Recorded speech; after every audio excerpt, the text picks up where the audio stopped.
Hello and welcome to this week's episode of Future of XYZ. It's a really special edition for a whole bunch of reasons. Number one, it's our episode 90.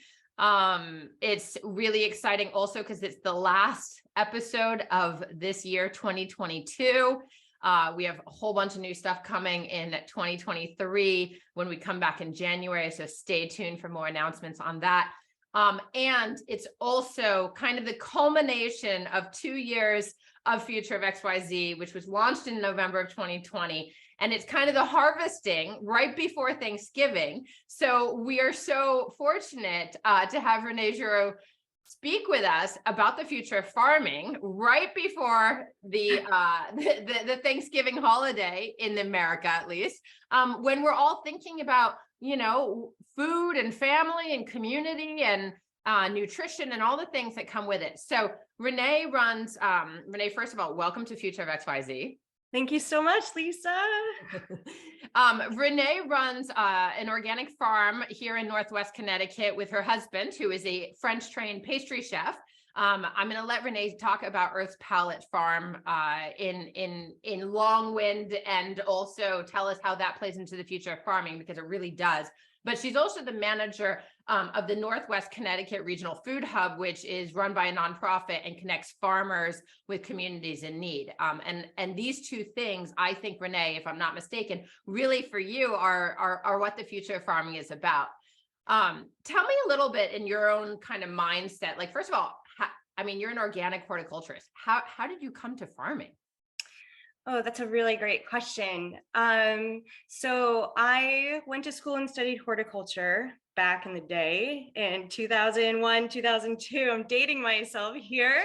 I got some years on you, girl. Excuse me. And so I actually started my career in the greenhouses, growing perennials, annuals, quickly becoming the head grower of multiple greenhouse operations.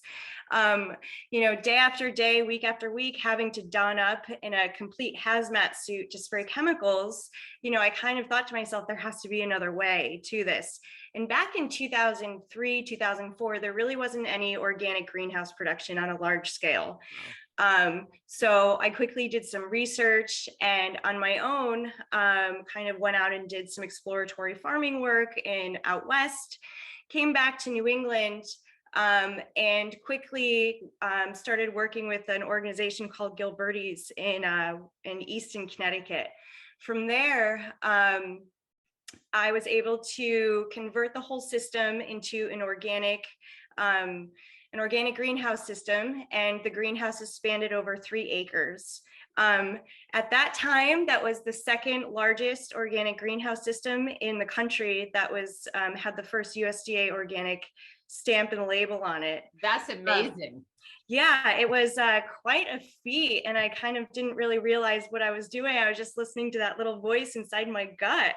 That was obviously well nourished. Yes, absolutely. So fast forward, Gilbert's was at the time the largest herb production in the country, growing over 300 different varieties of medicinal and culinary herbs. And 2007, the Great Recession happened. A lot of the farm workers were laid off. Luckily, I was the only one that was kind of kept on board. And so after a lot of thinking as to where the market was going, I convinced the owner of the farm to start growing vegetables year-round in the greenhouses. So that's kind of how I transitioned from growing in potted plants to actually growing sustainable food. And so, if you think about where we live in New England, our growing season is so incredibly short. And so with coupled with greenhouses and becoming pretty savvy on timing, how plants grow and respond to growing in the colder months with very limited energy, we're able to grow year round. And so, after that project was completely successful, I was able to kind of secure this amazing opportunity here in Warren, Connecticut, which is now Earth's Palette Farm.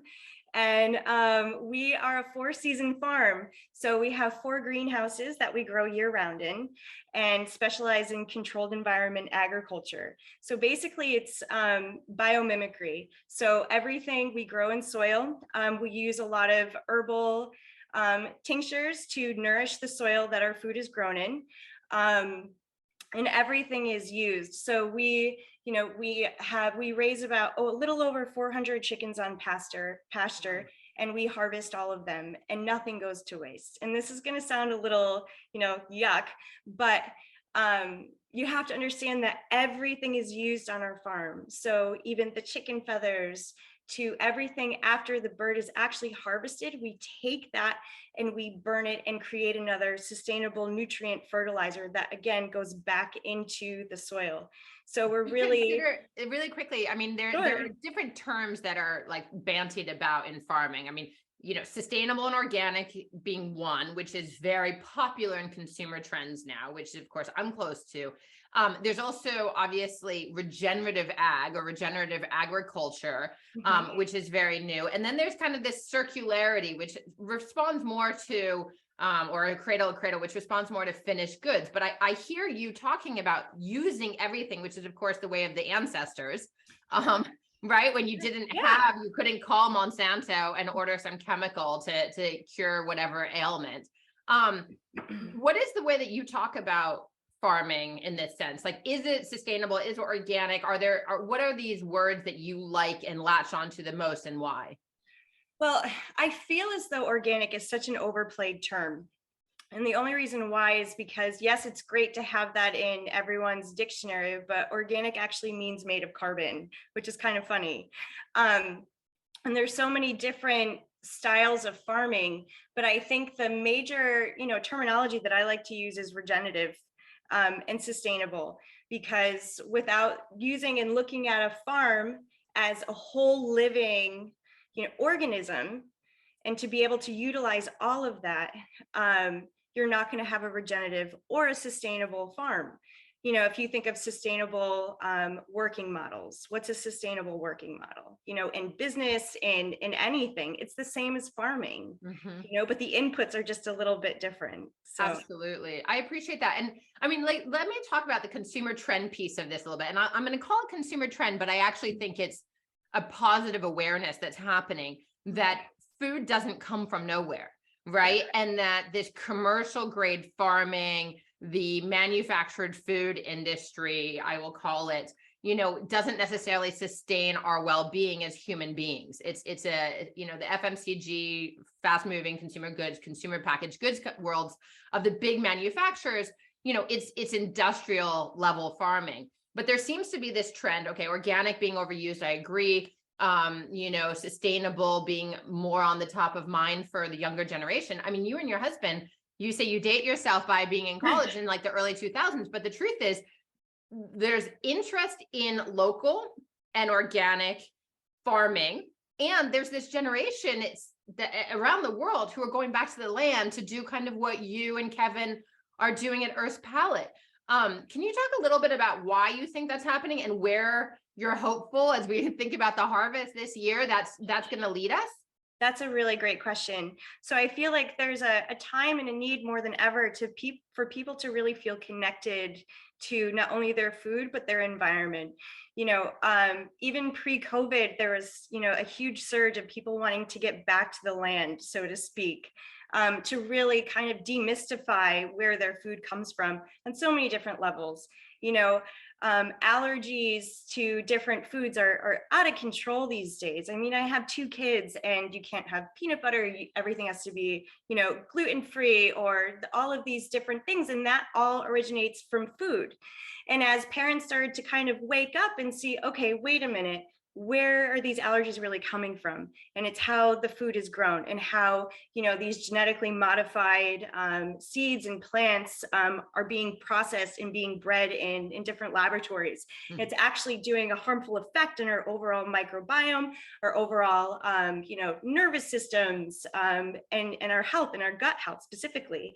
And the connection with our mental health, I think, is also, we don't need to go there today, but I think that gut mind connection is very much part of the overall well-being of the human.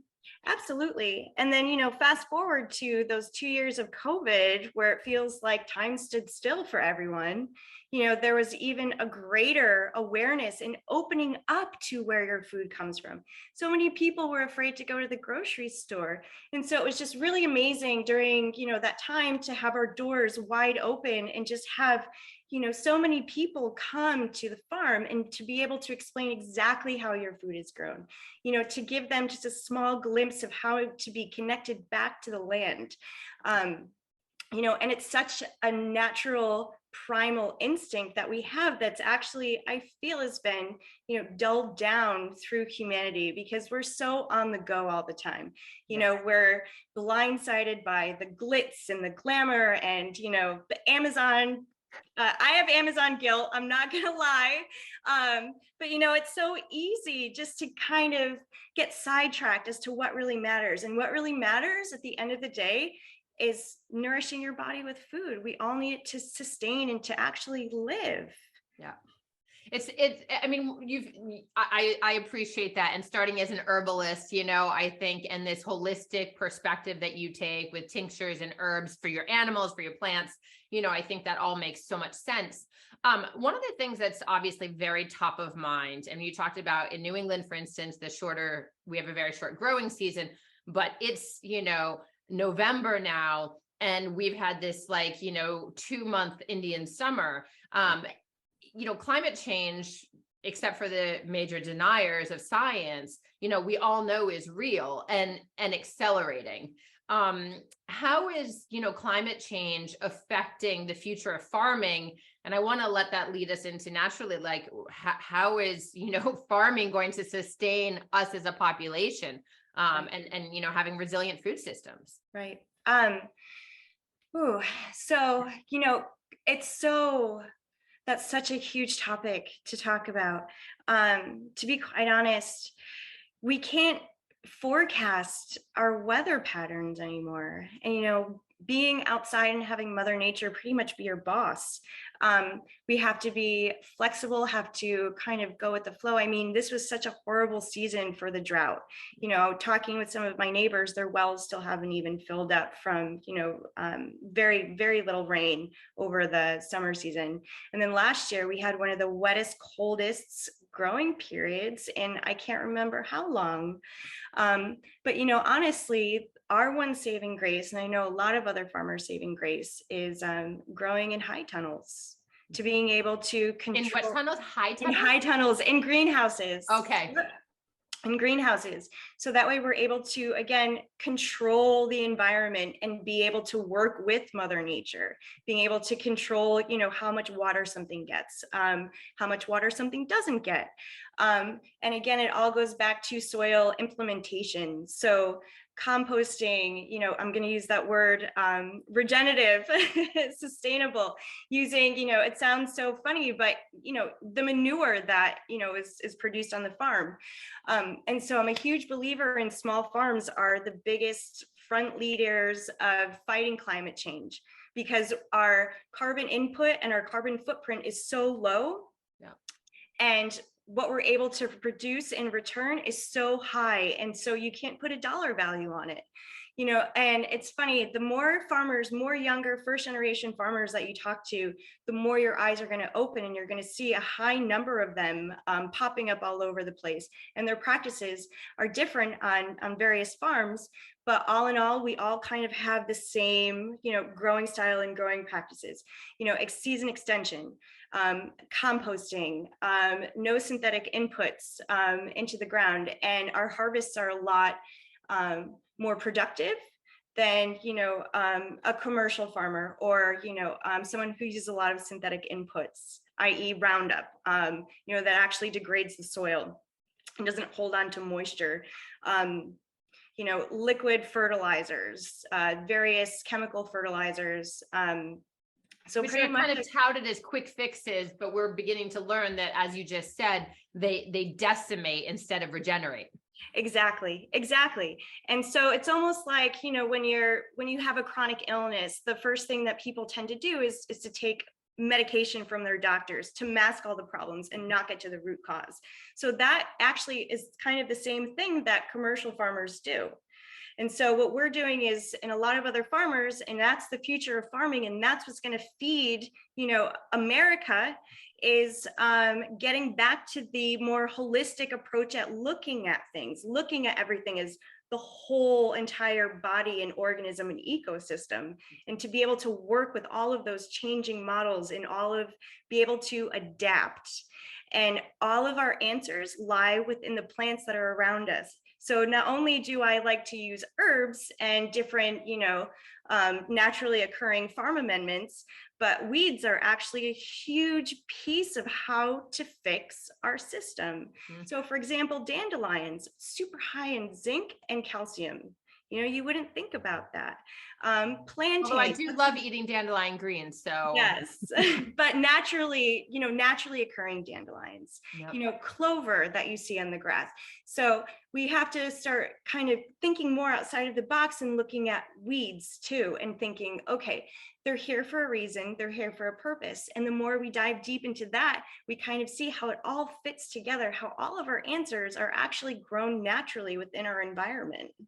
I love that. My first wake up call to, let's just call it sustainability. I mean, I grew up in Southern California, and even when I was a kid, which was even longer ago than when you were by quite a bit, we'd have days when the pollution was so bad we weren't allowed to do PE, and we'd have if it's yellow, let it mellow, whole concept of water conservation. But my real waking moment came right before the Great Recession. Few years before that in fashion, but being in Singapore. And I also read Michael Pollan's book, The Omnivore's Dilemma, which largely talks about systems, and how one used to farm, and how now with the amount of food, meat that the world eats, not just Americans, this is creating this kind of knock-on effect for commercial farming, kind of taking out of the system and putting everything into imbalance. You guys also at Earth Palette, you farm animals. I mean, you mentioned the chickens, but you also have, you have ducks, and you have Berkshire pork, and you have honeybees, and you have all sorts of other things, and you have wool from the sheep. And, you kind of have this, a menagerie on a 40-acre farm, which is very small. You Right. have everything. I mean, I'm seeing that more and more. You also come from a French background. Your husband is French. You guys spend time there. You studied in Japan. How do you see kind of other places in the world influencing, kind of this movement in the US? And are they doing it better, or is it kind of the same everywhere, and we all have to move more closer to the land? I think it's a collective consciousness, honestly. In different parts of the world, there's different, tips and tricks on how to grow more sustainably. But again, that's the environment that they're in. So, organic farming in South Africa is going to look very different than organic farming in Germany. Mm-hmm. But the concept and the ideals are pretty much the same, and they're there. It's funny. I think, pre-World War II, everything was grown organic. Yeah. And you think about that, it's kind of like, wait, what? And everyone had their own kind of vegetable patch before urbanization, right? Mm-hmm. As well, before everyone moved to the cities, you'd have your own plot, and you'd grow your own, harvest your own kind of, and we're seeing this more, right? Urban chicken coops and things like that. Right. And so actually it was huge for there to be more animal protein farms, large animal protein farms on a smaller scale. I'm not talking, 2,000 hectares of cows. I'm talking one family having, a herd of 20 to feed the town. Yeah. And though everyone had their own vegetable garden, there was a whole barter and trade aspect to that. So it was really community driven. Mm-hmm. There's a small community over in Europe where it's really a beautiful model. There's about 6 different families who grow different things, and they each share the milking cow. So, every 2 weeks, the cow goes from the different farm to then feed those 6 families the milk or cheese or butter that comes from the cow. So, I know this sounds like such a Girl Scout thing to say, but we really have to get back to community more than ever now to really be able to lean on our neighbors and let go of all the differences that we have, because food is the greatest equalizer.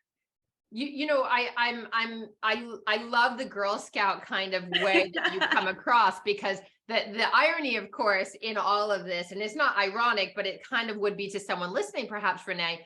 I mean, you spent time working for the very esteemed French chef Daniel Boulud in New York City, French chef, but based in New York City, as his head farmer.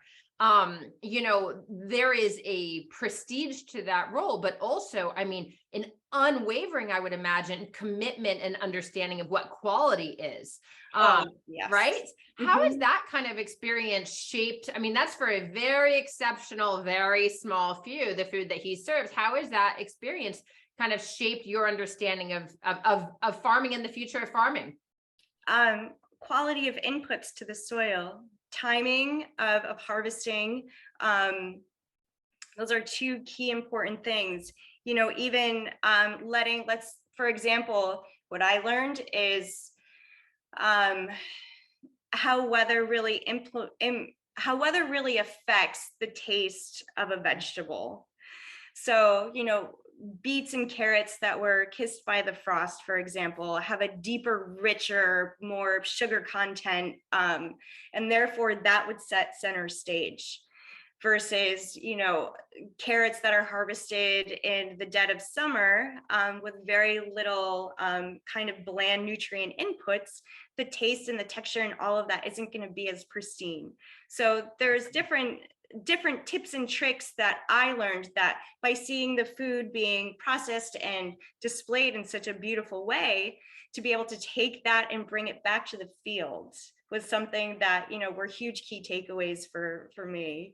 So. It's amazing. Well, as we start to wrap up, I mean, this is the Thursday before Thanksgiving in America. It is the harvest season, or we're coming towards the end of it. I mean, obviously, notwithstanding the horror show that, you know, was the takeover of the indigenous people's land during the Pilgrims' arrival. But at least the story we all were told for a very long time was that, you know, the Native Americans shared their incredible farming bounty with these, you know, explorers / conquerors, you know, all of our ancestors, and came together at the table, which is, of course, what Thanksgiving is about. It's about what you talk about. It's about community. It's about, you know, bringing the bounty of the harvest that comes from farms, frankly, and nowhere else. What are you excited about this Thanksgiving as you look towards the future of farming?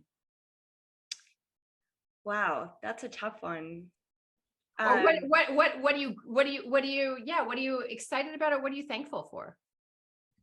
I'm overly grateful for my community, and I know that sounds so cheesy, but that I've really embraced our lives here and are so encouraging for us to keep going and to see them every single week with, you know, open arms and hugs and just gratitude for everything that we're doing, as my two kids are running around like crazy animals and my husband's stumbling out of the house with fresh baked croissants, and we're a circus. And I'm so glad that everyone has the patience and the understanding, and so many other farmers in the area. I'm so incredibly grateful for them, that everyone is choosing to work together to be able to put the finest food on everyone's dinner table. Well, we are all grateful up here in Northwest Connecticut that you and so many other small farmers are doing that, because it makes our lives so much better. Renee, thank you for joining us on Future of XYZ and sharing your incredible breadth of knowledge and expertise. Thank you so much, Lisa. And happy Thanksgiving, everyone, whether you're in America or whether you're abroad. The sentiment of being thankful is something we all need more of these days. As I mentioned at the beginning, Future of XYZ is going on holiday break. I am grateful for that. I am grateful for all of you tuning in and subscribing these last 2 years to 90 episodes as of today. We are coming back in 2023 with some very exciting episodes, as well as changes to the schedule and a new distributor partner, for which I am most grateful. So stay tuned. And in the meantime, catch up on everything you might not have seen. You can visit future-of.xyz to access all the podcast platforms as well as YouTube, and to nominate yourself or someone you know as a guest for 2023. Renee, this was really a gift for Thanksgiving, the future of farming. Thank you again. And everyone, happy Thanksgiving. Bye.